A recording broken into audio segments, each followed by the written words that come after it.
Mahatma Gandhi and Jean-Jacques Rousseau.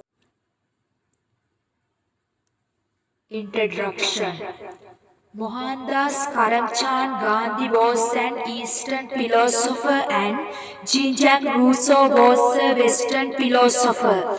Gandhi was a great leader, a practical philosopher and educational thinker of great repute. He voted to establish a free and casteless society free from exploitation and caste discrimination.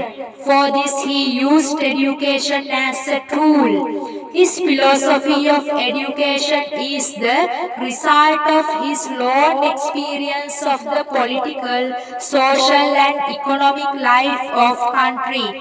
According to Gandhi, the meaning of education is to promote the physical, mental, and spiritual development of an individual. Reading and writing are only means of education and not everything. The main purpose of basic education was to purify the hearts and minds of all people and create a society free from all exploitation and aggression. Considering this, Gandhi was also an excellent educator.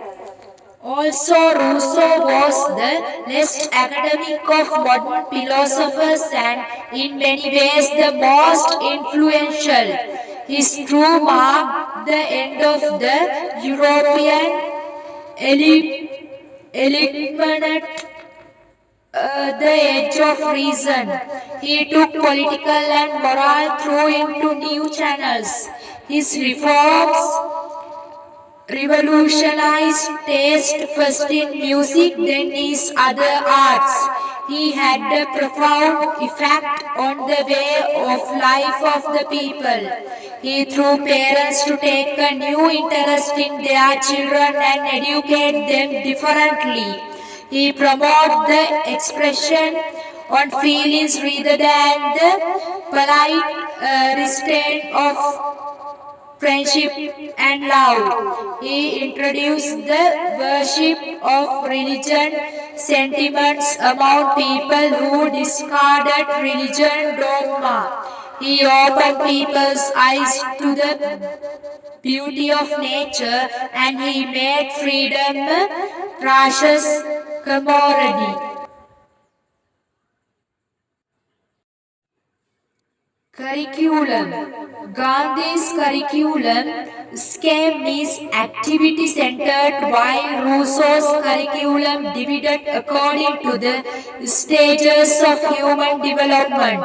Gandhi's and Rousseau's curriculum includes the following subjects: basic craft, agriculture, spinning, weaving, mother tongue, mathematics useful for craft and community life, social studies, social and economic life of the community, culture, the community history of craft, general science, natural study, zoology, physiology, hygiene, physical culture, anatomy, drawing and music.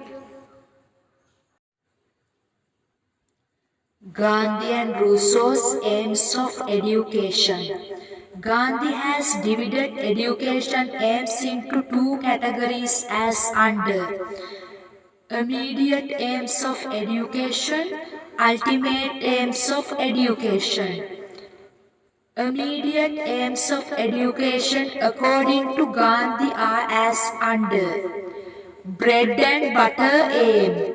Vocational aim. Gandhi believes that in a poor country like India, where earning of bread is the main problem, educators must aim of enabling every individual in earn his livelihood. It must enable him to stand on one's own feet. In the words of Gandhi, education on to be for them children a kind of insurance against unemployment. Cultural aim. Gandhi also paid attention to culture. In the words of Gandhi, attach more importance to cultural factor of education than its literally factor. Culture is a primary and basic thing which the girl should receive from the school. Vocational aim. Gandhi wished that each child should, through his education, be able to learn, produce, craft to meet his future needs of life by adopting some industry or businesses. Character aim. Gandhi regarded character formation as the suitable foundation of education. He regarded the character as the expression of the whole personality, including its ethical and spiritual aspect. Character building implies the cultivation of such moral virtues as courage, strength of conviction, purity in personal life, self-restraint and service of humanity. Social and individual aim. Gandhi rightly believed that the individual and society are dependent upon each other because one affects the other in all situations of life. He says that the problem of the individual is very important and he is fair to give complete control of education in the hands of the state because it may crush the individual's propensities towards advancement. Perfect development aim. All-round development means the development of the head, heart and hand, nothing less, nothing more. Man is neither mirror in intellect nor the gross animal body, no heart or soul alone. Gandhi states through education is that which draws out the stimulate the spiritual, intellectual and physical faculties of the children.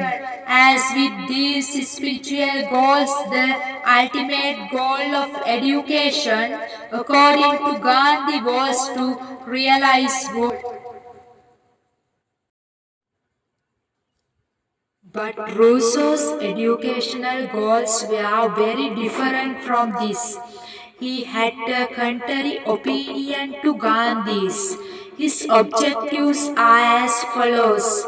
Development of senses. Rousseau believes that senses are the graves of knowledge.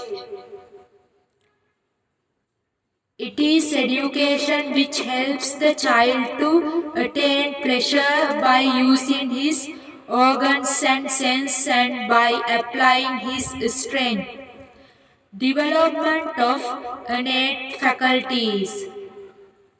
The aim of education is to help the child to develop his innate faculties in a natural way and in the natural environment, to establish harmony between man, objectives and nature. A child's natural impulses and instincts must be particularly attended to. Intellectual development. Rousseau stresses on the importance of intellectual development during one's childhood. To achieve intellectual development, he has recommended physical science, language, mathematics, history and geography. Learning trade. The aim of education is to prepare the child to live his life. For this purpose, the child must learn a trade, a mechanical art and manual labor. Development of social and moral values. The aim of education is to let the child to become a member of the society and ideal head of the family. Rousseau emphasizes moral and spiritual education during youth in order to prepare the child to lead the good life. India is a very poor country and Gandhi made his goals accordingly. His goal was to improve the education of the children in his society. But Rousseau was a Western philosopher and he had no such problem. He only aimed to develop the intelligence of the children.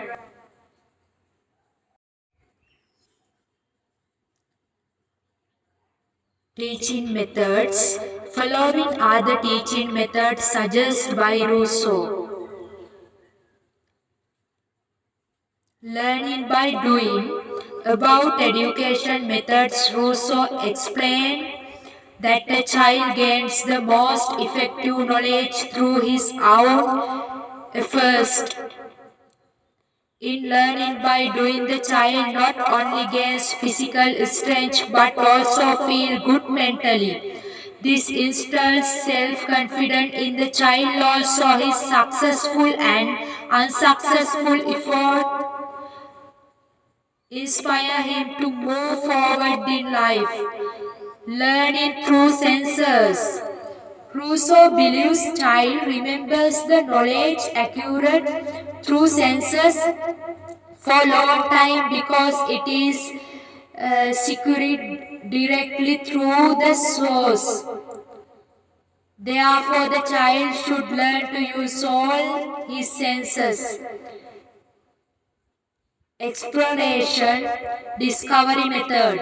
In order to make the child's knowledge permanent, it is necessary to provide him maximum time to explore and observe new things. In Rousseau's education psychology, discovery method is the most important learning method for acquiring knowledge.